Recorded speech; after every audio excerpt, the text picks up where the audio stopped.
আদরাদ union বিএনপির ফয়সালের নেতৃত্বে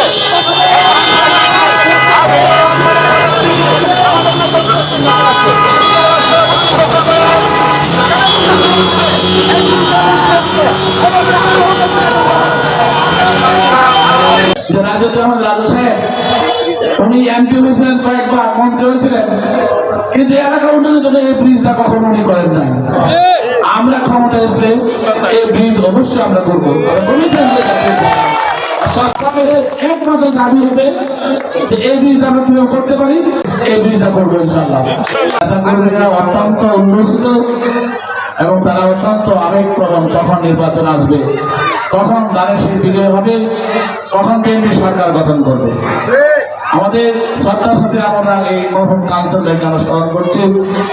উনি আমাদের বাড়িতে যেতেন, আমার বড় ভাই মেজবাউদ্দিন কাজল, আমার আব্বা ডাক্তার আব্দুল সিং ভুঁইয়া, ওনাদেরকে নিয়ে একসাথে রায়পুরা থেকে রাজনীতি করেছেন। আমার নিজের চোখে দেখা, হেঁটে হেঁটে অনেক দূর হেঁটে গেছেন এই কাঞ্চন ভাই এবং এই বিএনপিকে প্রতিষ্ঠা করার জন্য। কারণ আগামী নির্বাচনটা যেগুলো 17টা বছরের পর এই অত্যাচার, নিপীড়ন, নির্যাতন সহ্য করে, যেখানে আমরা দল ত্যাগ করেননি, দলও আপনাদেরকে ত্যাগ করেনি, সেই অত্যাচারের পর একটা সুন্দর সুযোগ এসেছে আপনার ভোট আপনার নিজে দেওয়া, লাইনে দেওয়ার জন্য। আপনারা জানেন 14 5 নির্বাচন হয়েছিল, যেখানে বিনা ভোটে হয়েছিল, 153টি আসনে জয়যুক্ত হয়েছিল। এই আসনে কোনো ভোট হয়নি।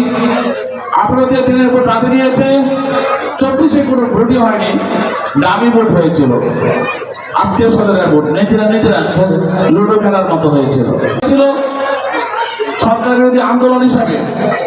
কিন্তু সেখানে শেখ হাসিনা বলেছিল নির্বাচন যাওয়ার আগে যে শেখের বেটি বেইমানি করে না, নির্বাচনে বিল অংশগ্রহণ করো, দেখো ভোট সুস্থ হয় কিনা। শেখের বেটি যে কয় নাম্বার বেটি, এটা সে 18 নির্বাচনে জনগণ বুঝে গেছে। তার মুখের কথার কোনো দাম নাই, তার ছলনাময়ী ব্যবহার তখন বুঝতে পারেনি ওর ছোট নেতৃবৃন্দরা। যাই হোক, এরপর 18-24 নির্বাচন, সে নির্বাচনে তো কাউকে অংশগ্রহণ করতেই দেয়নি। এখন আমাদের সামনে নির্বাচন এসেছে 2026-এ। এই নির্বাচনে যদি আমরা অলসতা করে আমরা আমাদের বিএনপি নেতা কর্মীরা পার করে দেই, বিএনপি ক্ষমতা আসতে পারে, তাহলে কিন্তু আমাদের জীবনের দুঃখ কোনোদিন শেষ হবে না। আপনারা যে কষ্ট করেছেন, মামলা হামলা খেয়েছেন, রাজপথ আন্দোলন করেছেন, ডাকাতি আন্দোলন করেছেন, আপনাদের প্রত্যেকটা কর্মের ফলাফল পেতে হলে আপনাদেরকে নির্বাচন দিন, ভোট কেন্দ্রে গিয়ে ভোট দিয়ে ধানের শেষকে বিজয়ী করতে হয়। দলের নামে বিষয়ে ইসলাম আছে বলে ইসলামকে তাদের ভাবে সংরক্ষণে করছে। তারা কোরআনের দোহাই দিয়ে বেহেশতে যেতে গেলে নাকি ইসলামকে ভোট দিতে হবে, যদি জামাত ইসলামকে ভোট দিতে হয় বেহেশতে যাওয়ার আগে, তা নুরুল ইসলামকে ভোট দিলে তো বেহেশতে যাওয়া যাবে। অর্থাৎ আমার পিছনে তো নুরুল ইসলাম আছে, কামরুল ইসলামের বিরুদ্ধে ইসলাম আছে, রফিকুল ইসলামের বিরুদ্ধে ইসলাম আছে। দলের নামের পিছনে ইসলাম থাকে, তাহলে কার নামের পিছনে ইসলাম থাকলে তো সেও তো ধরে বেহেশতের মালিক।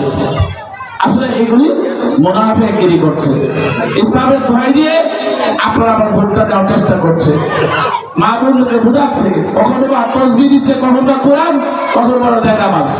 এইসব ঘুষ নিয়ে, ভোটের জন্য ঘুষ নিয়ে আপনারা কেউ তাদের সাথে কথা দিবেন না, কারণ তারা একবার ক্ষমতা আসলে এই দেশের অবস্থা অনেক খারাপ হয়ে যাবে। কারণ ক্ষমতা আসার জন্য তারা ধর্মটাকে ব্যবহার করে, ধর্মকে তারা কলঙ্কিত করছে, ধর্মকে তারা মিথ্যার আশ্রয় দিচ্ছে।